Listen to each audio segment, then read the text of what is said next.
Bear with me, folks. This will all make sense in the end. When President Donald Trump asked for the resignation of former National Security Advisor General Michael Flynn, he was in a bit of a bind and needed a replacement. National security is not the kind of thing you want left unattended. General HR McMaster came highly recommended. After a 30-minute interview, the president brought him in as National Security Advisor. This guy has been on a tear, firing people left and right. Now, normally, I would say that's a good thing, the swamp in D.C. being what it is, but what doesn't make sense is who he's firing.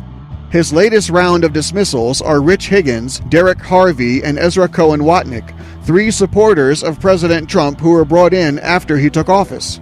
The 3 men are also strong supporters of Israel and very much against Obama's little arrangement with Iran. Rich Higgins was fired shortly after producing a memo about political warfare detailing how Islamists are working with the American left to weaken the United States to their benefit. Derek Harvey was fired for compiling a list of Obama leftovers and presenting it to President Trump.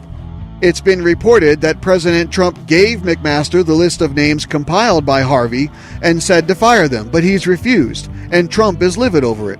And Cohen-Watnick was responsible for alerting Intelligence Committee Chair Representative Devin Nunes of the felonious unmasking of Americans by former National Security Advisor Susan Rice. So when you look at who McMaster is firing, it almost doesn't make sense that President Trump would bring him in. Remember when the President and First Lady visited the Wailing Wall? Well, now we're finding out that McMaster was not only trying to convince Trump not to visit the wall, but canceled several photo ops with Israeli Prime Minister Benjamin Netanyahu. And that wasn't the first time McMaster demonstrated anti-Israel behavior.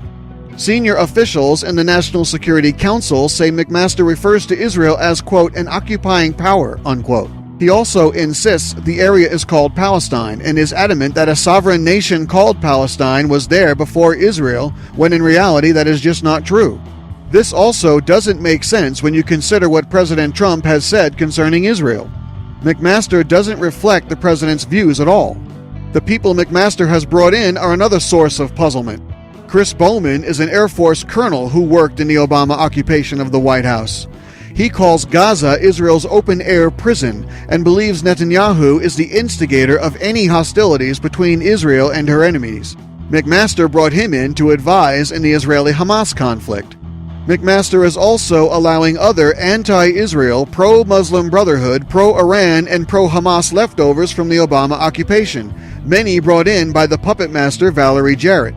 In fact, the National Security Council is still populated by a majority of Obama leftovers that McMaster refuses to get rid of. Probably the sources of all the leaking. My guess is President Trump won't stand for this much longer and he'll be forced to get rid of him. Now, if you're still scratching your head thinking none of this makes sense, here's the punchline. Remember, Trump had to fill the position fast, and McMaster came highly recommended.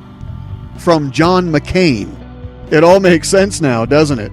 Thank you for listening. Don't forget to subscribe and donate at theraywarnershow.com.